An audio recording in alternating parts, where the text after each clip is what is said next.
폐경 전에 없었던 증상들을 치료하려고 이제는 나오지 말아야 할 호르몬에 열중해서는 안 되는 거죠. 그만 섭취해야 되는 겁니다.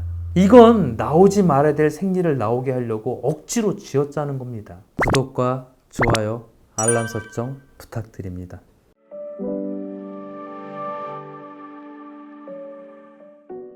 안녕하세요. 삼정 자연치유입니다. 오늘은 갱년기에 대해서 얘기해 볼 건데요. 여러분들이 그동안 알고 있었던 갱년기는 그동안 전부 잘못된 상식이십니다. 사춘기, 갱년기 등 이런 모든 몸에 찾아오는 변화는 사실 항상 당황스럽죠. 하지만 살아가면서 겪게 되는 자연스러운 과정임을 우리는 잘 알고 있습니다. 여성이 처음 생리를 했을 때 무척 당황스럽고 두려웠겠죠. 그렇다고 우리가 생리가 안 나오게 하지는 않습니다. 때가 되면 여성이 자연히 겪는 과정임을 우린 잘 알고 있기 때문이죠. 그런데 폐경기에 생리를 다 마치는 시점에 왜 생리를 계속 나오게 하려고 하죠? 현재 우리가 갱년기를 보는 시각에는 커다란 오해가 있습니다. 여성의 몸이 다음 단계로 나아가면서 새롭게 탈바꿈을 준비하는 과정인데, 갱년기와 폐경이 주는 여러 신체적 불편과 고통 때문에 인식의 오류가 생긴 겁니다. 폐경이라고 하는 것은 월경이 끝났다는 것을 의미하고, 임신과 출산의 소임에서 충실하던 몸이 이제 그 역할을 무사히 마치고 내 자녀 세대로 물려주는 걸 말하는 겁니다. 당연히 임신과 출산에 필요했던 호르몬은 분비가 멈추고 새로운 몸을 위한 호르몬 분비가 시작돼야 되겠죠. 이 과정에서 몸에는 다양한 변화가 나타납니다. 초경 때 새로운 몸의 변화를 경험했던 것보다는 훨씬 큰 폭의 경험을 하게 됩니다. 임신과 출산에 중요했던 에스트로겐과 프로게스테론 같은 여성 호르몬이 이제 폐경이 되면서 그 역할을 축소합니다.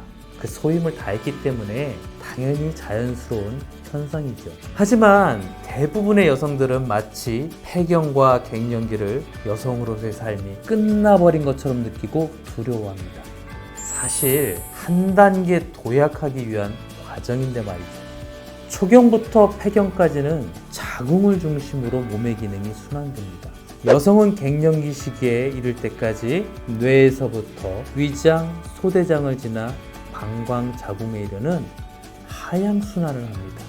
뇌에서부터 보내온 신호가 기혈순환의 흐름을 아래로 향하게 하면서 마지막 관문인 자궁이 생리기간에 몸 밖으로 혈액을 배출하죠. 하지만 갱년기 시기를 거치면서 여성의 몸은 반대로 상향순환을 시작합니다. 자궁에서 시작한 기혈순환이 간과 심장을 거쳐 뇌에 이르게 되는 거죠. 이렇게 시작한 혈액순환의 움직임은 기존의 흐름과 정반대의 흐름입니다. 그래서 간을 지나면서 감정의 급격한 변화를 겪게 되죠. 짜증도 나고 갑자기 우울해지기도 하고, 때로는 화를 버럭 내면서 남편의 바가지를 긁고 애들한테 잔소리를 해댑니다. 심장을 거치면서 열이 나게 되죠. 가슴이 두근두근거리고 때로는 쪼이기도 하면서 밤에 잠을 자려고 누워도 쉽게 잠이 들지 못합니다. 돌을 가슴에 얹은 듯 쪼이고 답답함에 수시로 잠을 깨게 되는 거죠. 목과 등줄기를 타고 지나가는 이 흐름은 식은땀이 나기도 하고 갑자기 열감을 느끼면서 심한 더위를 느끼기도 합니다. 뇌에 전달된 급격한 열은 건망증으로 나타나요. 얼굴이 날아오르고 눈과 코가 마르면서 입도 마르는 증상을 느낍니다. 이거는 혈액의 흐름이 주로 하향을 향하다가 갱년기를 지나면서 상향으로 변화되면서 겪게 되는 현상입니다. 이제 갱년기를 지나면서 여성의 간과 심장 그리고 뇌가 중요한 역할을 담당하기 시작합니다. 맑고 깨끗한 피를 간에서 걸러주고 손과 발에 혈액이 골고루 전달되도록 심장이 튼튼해집니다. 뇌혈관이 건강해져서 중풍이나 치매 등의 노인성 질환을 예방하도록 혈관의 혈액이 충분히 흐르게 됩니다. 근데 다만 그동안 50년 동안의 흐름에서 정반대로 급격히 변화가 나타나다 보니 겪는 일시적인 혼란인 거죠. 그런데 여성의 건강한 흐름을 쫓아가지 않고 이 줄어드는 여성 호르몬을 채우기에 급급하다 보니까 갱년기의 과정이 힘들어지는 겁니다. 열성 혼조, 가슴 두근거림, 피로감에 과민, 불안감, 우울, 기억력 장애, 이 셀 수 없는 많은 증상들, 갱년기 시기를 거치면서 여성들에게 다양하게 나타나는 증상들이죠. 이제 폐경이 오면 몸의 중심이 자궁에서 위쪽으로, 즉 간과 심장으로 바뀌게 됩니다. 자궁에서 하혈을 통해 노폐물을 배출하던 시기에서 왕성한 혈액 공급과 순환으로 간을 통해 노폐물이 걸러지도록 몸이 탈바꿈하는 거죠. 50대가 넘어가면서 심장병, 중풍, 당뇨, 고지혈, 치매 이런 심혈관 질환과 순환계열 질환들이 자주 발생하는 이유입니다. 이 중요한 시기에 심장과 간, 뇌의 혈액순환이 상향전환을 올바르게 준비하지 못해서 나타나는 결과들이죠. 그러니 지금 많은 여성들이 갱년기를 준비하고 대비하는 방법의 방향이 잘못된 겁니다. 몸의 흐름이 아래에서 위로 바뀌고 예전보다 왕성한 혈액순환으로 인해 인체가 아직 적응을 미처 못해서 나타나는 열감, 홍조, 가슴의 두근거림은 당연히 겪어야 되는 과정 중에 하나이죠. 이걸 과정으로 보지 못하고 치료해야 될 병으로 오해를 해서 지금의 갱년기의 여러 증상들이 나타나고 있는 겁니다. 폐경 전에 없었던 증상들을 치료하려고 이제는 나오지 말아야 할 호르몬에 열중해서는 안 되는 거죠. 그만 섭취해야 되는 겁니다.